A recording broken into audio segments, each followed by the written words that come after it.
This is a special report.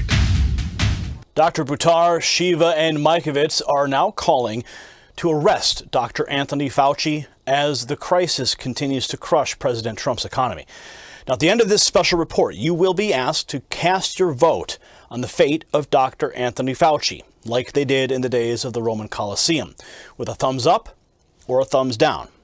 Now, a thumbs up means arrest Dr. Fauci. A thumbs down means he walks free. So please reserve your vote until the end of this special report, and you've heard from every doctor. Yes, the calls to arrest Dr. Fauci have amplified across Americans. Millions are out of work, and the economy continues to freefall. Many are pointing the finger at Dr. Fauci and Microsoft founder Bill Gates as the sole cause due to their wildly inaccurate and repeatedly revised pandemic predictions.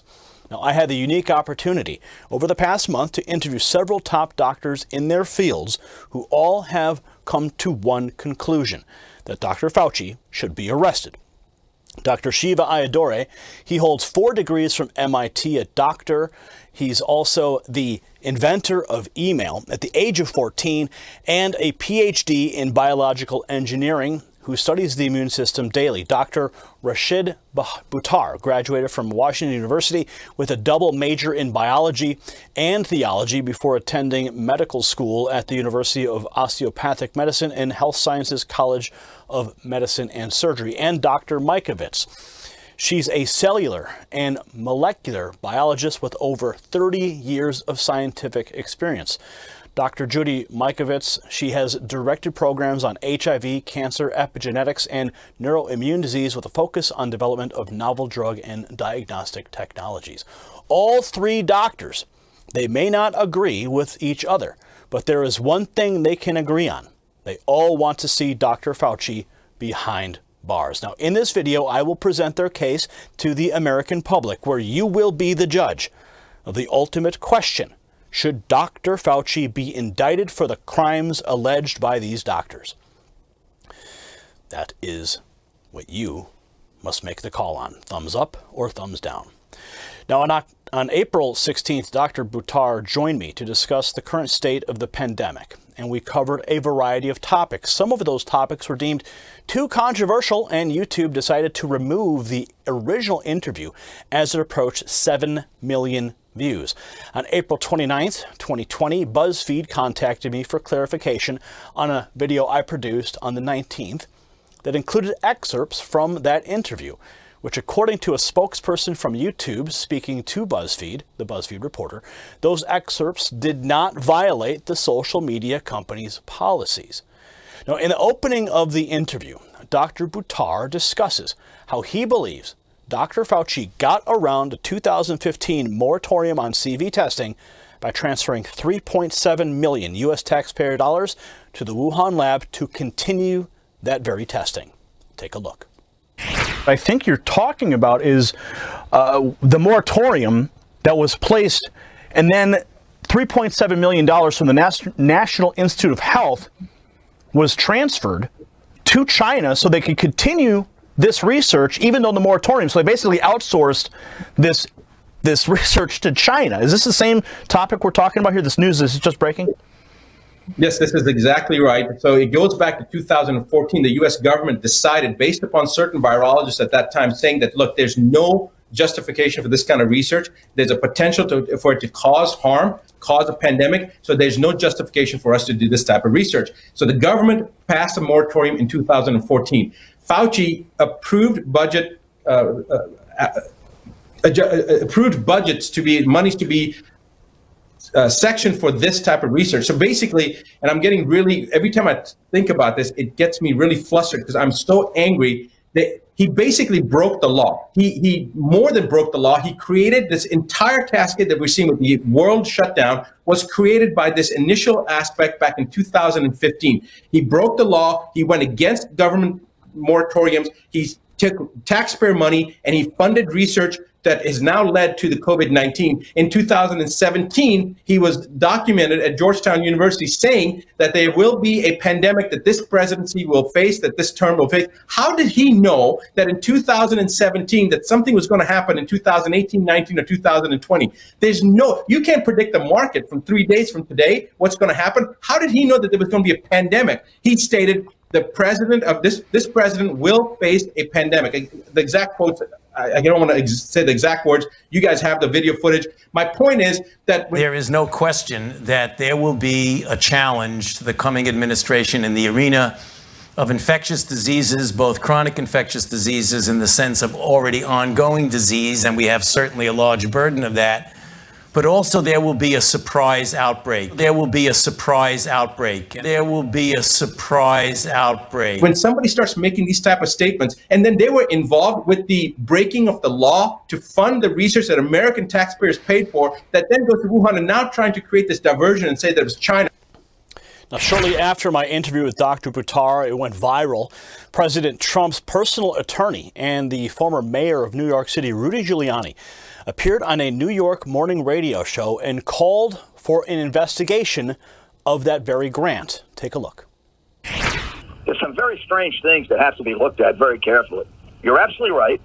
China predicted this could happen. China also, for the last 10, 12 years, has been carrying on these experiments, including in this Wuhan laboratory, with animals, actually making the virus more dangerous, seeing how dangerous the virus can become. Now, you could say that's for scientific purposes, or you could say it's for the purpose of weaponizing it. So back in 2014, the Obama administration prohibited the U.S. from giving any money to any laboratory, including in the U.S., that was fooling around with these viruses. Prohibited it. Despite that, Dr. Fauci gave $3.7 million to the Wuhan laboratory. And then even after the State Department issued reports about how unsafe that laboratory was and how suspicious they were of the way in which they were developing a virus that could be transmitted to humans, we never pulled that money. So something here is going on, John. I don't want to make any accusations, but there was more knowledge about what was going on in China with our scientific people than they disclosed to us when this first came out. I mean, just think of it. If this laboratory turns out to be the place where the virus came from, we pay for it. We pay for the damn virus that's killing us. Now, probably the most significant moment once news broke of the $3.7 million grant to the Wuhan lab was when Newsmax reporter Emerald Robinson directly asked the president about that grant. Watch. Thank you, Mr. President. U.S. intelligence is saying this week that the coronavirus likely came from a level 4 lab in Wuhan. There's also another report that the NIH, under the Obama administration in 2015, gave that lab $3.7 million in a grant. Why would the U.S. give a grant like that to China? The Obama administration gave them a grant of $3.7 million. I've been hearing about that. And we've instructed that if any grants are going to that area, we're looking at it literally about an hour ago, and also early in the morning. We will end that grant very quickly, but it was granted quite a while ago. They were granted a substantial amount of money. We're going to look at it and take a look, but I understand it was a number of years ago, right? So you are. When did you hear was the grant was made? 2015. 2015. Who was president then? Yeah, who was president then? Now, all things considered, these are important questions that should be asked and not be silenced. Now, later in my interview, I directly asked Dr. Buttar if Dr. Fauci is responsible for the pandemic because of that research grant. Here's his response. Is Fauci directly responsible for this pandemic because he maneuvered the money, he maneuvered around the moratorium, kept this chimeric research going in China? Is he directly responsible for not just the pandemic, but also the response that's killed the economy, put, 17 to 22 million people out of work? Is Fauci directly responsible? I'm going to say this. I think that I've seen some petitions going around. I know Dr. Shiva said that Fauci should be fired. I think that's the nicest thing that could be done to Fauci. I think he's a criminal. He's broken the law. He's going against the government. I mean, to me, that seems like it's a traitorous thing to do when the government has passed a regulation and he's at one of the highest levels in the NIH. He's got a directorship at the NIH, and then he breaks the law, he breaks the moratorium, and then funds research against something that could potentially cause harm throughout the entire world. And he's in collusion with the foreign government. Collusion with the foreign government. There you have Dr. Buttar's take. Now, before we look back at the historical record of the alleged misdeeds that led to Dr. Fauci's rise to the top of the United States medical industrial complex, let's take a look now at a clip from my April 9th interview with Dr. Shiva, where he called for the indictment of Dr. Fauci. Take a look. Let's talk about Fauci. You know, since we spoke, we ran a campaign to fire Fauci. And I frankly believe this individual should be indicted and should be fired, and all sorts of charges should be leveled at him, because he's essentially been the mastermind of an organization for many, many years across many, many presidents, which has promoted a fake science that the immune system is so weak and that you always characterize some virus as a cause of destruction to the immune system. He did this with HIV and AIDS. And so this is his, probably second or third rodeo. And the goal here is to scare everyone with a fake science understanding that as though the immune system gets attacked by the virus, right? So one of the things we did was we called for his firing and his indictment. And I think close to 40,000 people in a few days signed that petition. I would say we probably have close to 2,000 doctors now, Gary, across the world, because the doctors themselves are recognizing that they are victims of a big pharma medical education system. Now, if you look at a guy like Fauci, I believe he's on the leadership council of the Gates Foundation. He loves the Clintons, and his relationship through the NIH and the CDC and the WHO is this triangle, which, by the way, the Chinese Communist Party and the Chinese CDC is part of. The NIH of the United States funded, even as early as 2 or 3 years ago, $14 million to the Chinese CDC. So the entire cabal here is not about health. It's not about understanding how we boost people's immune systems. So in this entire discourse, that is not what Fauci's been talking about. That's not what the FDA's been talking about. That's not what the WHO's been talking about. That's not what the CDC's been talking about. In fact, you have the Gates, you have Zuckerberg, and you have the Clinton Global Initiative, who are all about vaccines, vaccines, vaccines. So their entire opportunity is, we talked about early, and the trajectory of which, I characterized early on is the entire purpose of this is to scare, the Jesus out of everyone. So then when next year comes, or even September, October of this year, when the flu season comes, people basically blindly say, yeah, chip me up. Yes, I'll accept the vaccine card. Yes, I'll have to get vaccinated before I get my driver's license. I'm willing to, show my little vaccine card before I go to the gym. Total control. Dr. Shiva clearly knows the end game here. Total control. And the one way you can have total control is by creating total fear, total panic. But as Amelia Earhart says, fear is like a paper tiger. And like the Wizard of Oz, once you peek behind the curtain, you reveal a weak little man. So let us peek behind the curtain, shall we? Dr. Judy Mikovits, she worked directly with Dr. Fauci during the HIV pandemic, and she draws terrifying parallels between then and now. I interviewed her on April 28th, where she declared that Dr. Fauci's rise to the top of the medical industrial complex left millions of dead bodies in his wake, and it would make Joseph Mengele blush. Take a look. I joined the Biological Response Modifiers program under the leadership of Dr. Frank Rossetti's lab.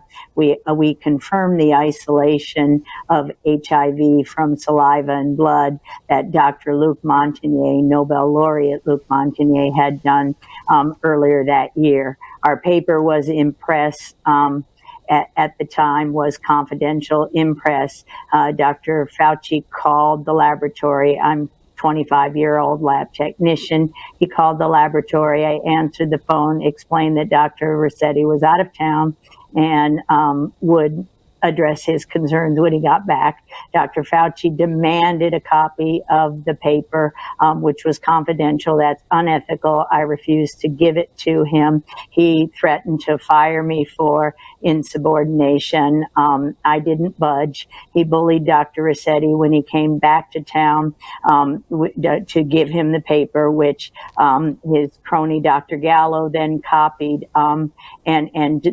He delayed the publications of the confirmation, resulting in the delay of the diagnostics test and the delay of the immune therapies that could have been used right then to stop the spread of HIV/AIDS. That continued, that resulted in millions of deaths.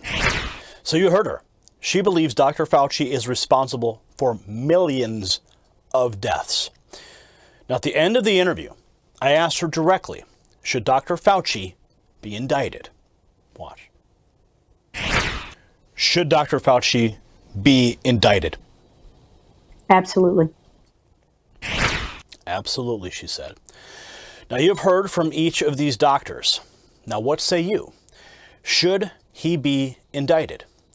Cast your vote by tapping either thumbs up if you want to see Dr. Fauci indicted, thumbs down if you want to see him walk free. There are two icons directly under the video player window. Then leave your reason why in the comments below.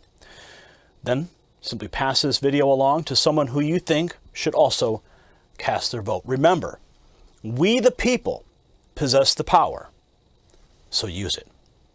Thank you for watching, and I'll see you at the next report. For the Next News Network, I'm Gary Franchi. You possess the power to impact the global narrative. Please share this report, and to get more videos like this, become a Next News subscriber by clicking the link below. Thank you for watching the Next News Network.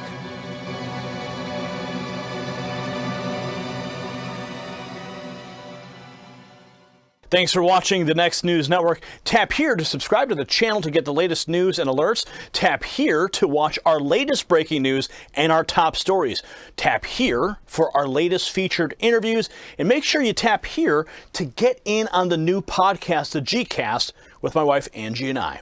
We'll see you at the next report. For the Next News Network, I'm Gary Franchi.